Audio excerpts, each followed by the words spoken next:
May kakilala ba kayong taong may utang? Alam mo, mahirap talaga pag may utang. Ang question ba, may pag-asa ba talaga tayong makawala sa utang? Kung gusto nyo malaman kung may pag-asa o hindi, tune in. Don't tune out. Videos that will make you wealthy and debt-free.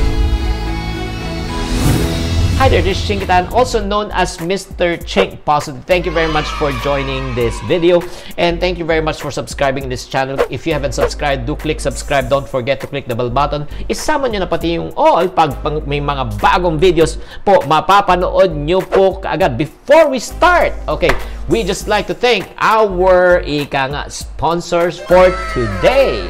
This video is brought to you by Sun Life Philippines, 125 years of being the Filipinos' lifetime partner to a brighter future. Visit sunlife.com.ph to know more about their insurance and investment products and follow @sunlifeph on Facebook, Twitter, and Instagram. So, maraming salamat po sa pagsuporta sa channel na ito. Today, we are going to talk about the 10. Okay, the 10. Ang 10 utos para hindi tayo mabaon sa utang. Alam mo, sa totoo lang, yan po ang pinakamahirap na kalagayan po sa isang tao po, yung malubog po talaga sa utang. Ang hirap matulog, ang hirap gumising, ang hirap mag-isip, ang hirap magdiskarte, ang hirap magnegosyo, ang hirap magbenta pag may utang ka. Kasi parati kang nag-iisip, may parang bang humahabol sa'yo, parang may multo na tumatakbo sa'yo. At tuwing lumalabas ka, parati ka na lumilingat at natatakot ka. Baka may ika nga maningil agad ng utang, or if not naman, may tumatawag sa cellphone mo na ika nga unknown ang number, ayaw mo talaga sagutin.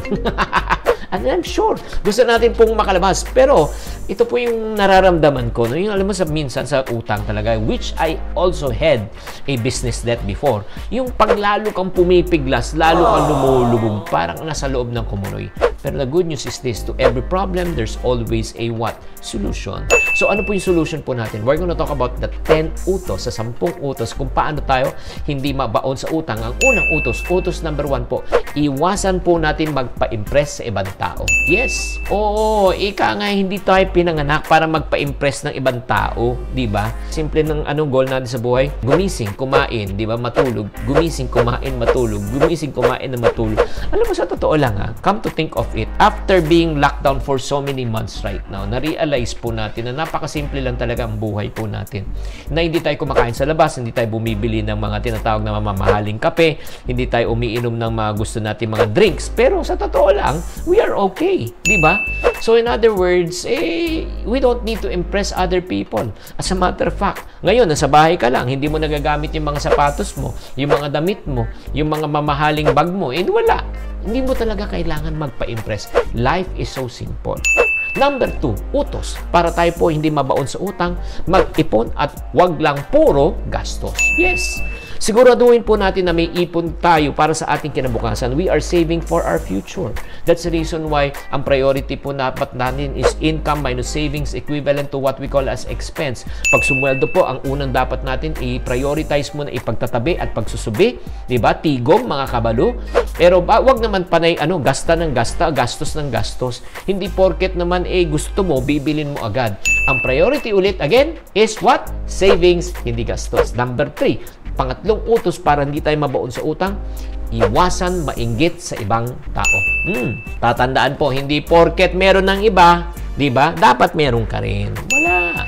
This is not a competition thing. Tatandaan nyo po. At saka, syempre, ang hirap talaga i-compare ang iyong sarili sa ibang tao. Yung ibang tao, probably malaki ang sweldo o probably meron silang magulang na talagang mayaman na pinamanahan sila ng pera. Paano naman kung ikaw naman wala kang masyadong talagang resources at pangalawa, wala kang mayaman na magulang? There are only 2 negative things that will happen, honestly, if you compare yourself with other people.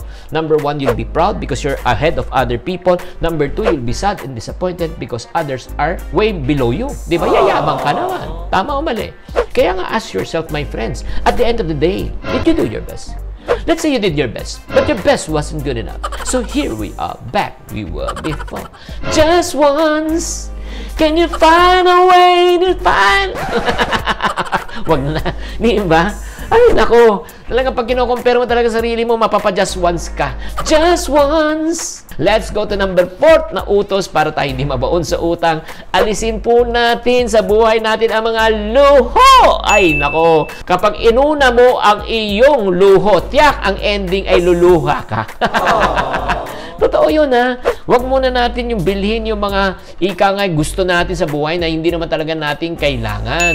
Diba? Punta muna tayo sa pangailangan. Uulitin ko, itong quarantine na ito, marami na ituro po to sa atin talaga yung difference between essential from non-essential. Diba?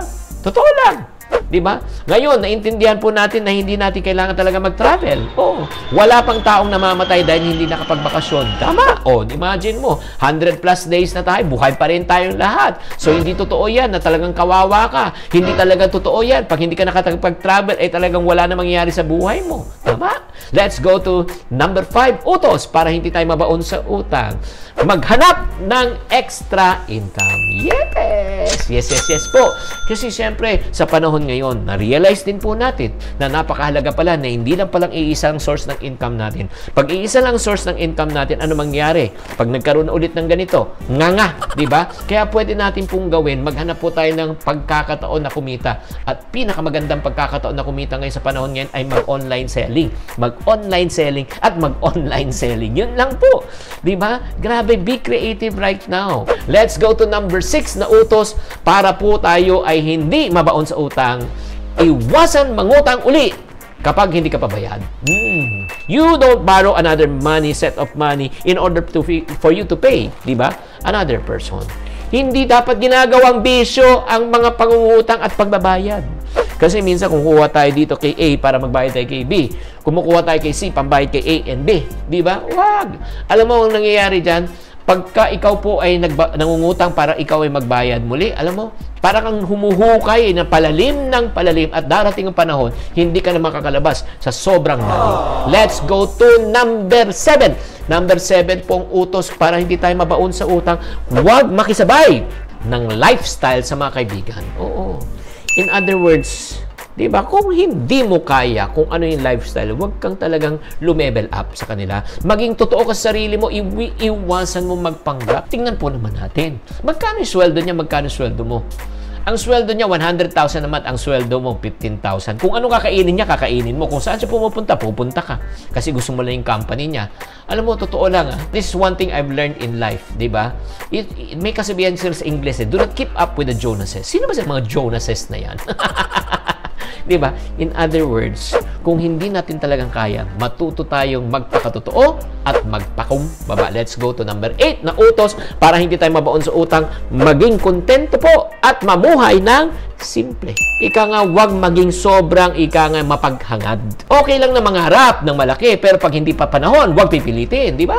Wag mo uutangin, my friends. Yun yung nangyayari talaga eh. Diba? Yung hinog sa pilit, yung gusto mo, tapos ano gagawin mo? Uutangin mo. Ay, that's the reason why, my friend. Kung hindi ka matuto na mabuhay ka ng simple at masihang ka sa buhay mo ngayon, ay, maniwala ka, mahirapan ka. One thing I've learned in life is to live in simplicity, not in duplicity. Alam mo, lalo na kung ikaw ay galing sa hirap. Kami rin po ay nanggaling po talaga sa laking tondo. Simple lang po talaga ang buhay during that time. Diba? Again, gumising, kumain, matulog. As a matter of fact, yung isang helper ko dito sa matagal na po sa akin, na talagang nag-umpisa yan, sa 3,500 pesos ang sweldo po niya. Ngayon po, sumusweldo ng 15,000 yan. Stay in. Walang pamasahe, walang pagkain, walang lahat. Pero neto na yung 15,000 niya. Uuwi na siya. Sabi ko, pag umuwi ka, anong gagawin mo sa probinsya? Ito sagot, Sir, mag-aalaga na lang ng hayop. Wala ka nang kitang 15,000. Sir, okay lang. Kasi sa probinsya naman, may makakain. Hindi kami magugutom. Mag-alaga ka lang ng hayop. Pag lumaki hayop, pwede mo ibenta ang hayop. So, in other words, para sa kanila, simple lang talaga ang buhay. Let's go to number 9. Number 9 ang dapat nating utos para hindi tayo mabaon sa utang, bayaran lahat ng utang. Yes! Alam nyo, my friends, ito lang po, makikiusap po. I'll dwell on this. If you're still watching this, I congratulate you. Let me encourage you. Alam mo, in paying off your debt, what's more important, it's not in the amount, it's in your willingness to pay. Unti-untiin natin ang pagbabayad ng ating utang para maalisan na natin tong problema na ito. The problem is not your debt. The problem is the person who is in debt. Willing ka ba nang magbayad? Kunyari, yung utang mo 50,000 pesos. Ang tanong ko, magkano kaya mong bayaran? Huwag mo sabihin sa kanya, pare, gipit ako, wala akong babayad. Kahit 500, mag-abot ka. Mas maganda na nag-aabot ka, mas maganda na nagsasoli ka ng pakaunti-konti kaysa sabihin mo, tsaka na lang kita babayar pag nabuo mo na. The reason why na nangutang ka, dahil wala kang ang buo. Kaya dapat magsoli rin tayo ng tingi. And last but not the least, my friend. Ay, nako, my friend. Nako. Para talaga tayo makawala sa utang, ano pong dapat natin gawin? Mag-rewind lang po tayo. Number 1, iwasan magpa-impress po sa ibang tao. Mag-ipon ba? At huwag tayong masyadong magastos. Iwasan mainggit sa ibang tao. Alisin po natin ang luho sa ating buhay. Maghanap ng extra income. Iwasan natin mangutang. Diba? Parang kung di pa tayo bayad, huwag makisabay sa lifestyle ng iba. Number 8 po, maging kontento po sa buhay na simple. And number 9, bayaran po lahat ng ating utang. At number 10. But before we go to number 10, i-like nyo lang tong video na ito. I-like nyo lang, my friends. Please like this video. And aside from like, share nyo rin itong video na ito para may ibang makinabang. Number 10 na po tayo. Para tayo makawala sa utang, ang 10 utos po, kailangan alamin po natin ang tamang pamamaraan sa pangangalaga ng pera. Kailangan po tayo matutong mag-manage po ng pera. We do not allow money to manage us, but we should learn how to manage money. We should not allow money to control us. We should be the one controlling the money. But the problem most of the time, alam po nangyayari, imbis na ang tayo mag-control sa pera, ang pera po na po control sa atin. Yan ang katotohanan. That's the reason why nagiging wealthy po tayo. That's the reason why wala po tayong natitira sa ating income.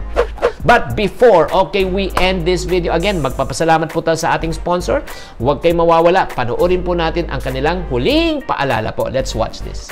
Get a chance to win one of 125 celebration packages and create lifetime memories with your Kaakbay sa Buhay.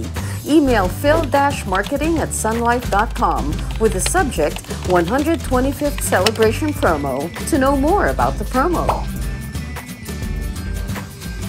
Okay guys, thank you very much for watching. This is Chinkitan saying to every problem, there's always a solution. If you're not part of the solution, you're part of the problem. Always. Think positive. Click the link below. Thank you for watching. If you want to keep on growing and to stay inspired, subscribe and hit the bell button to get notified. Always think positive.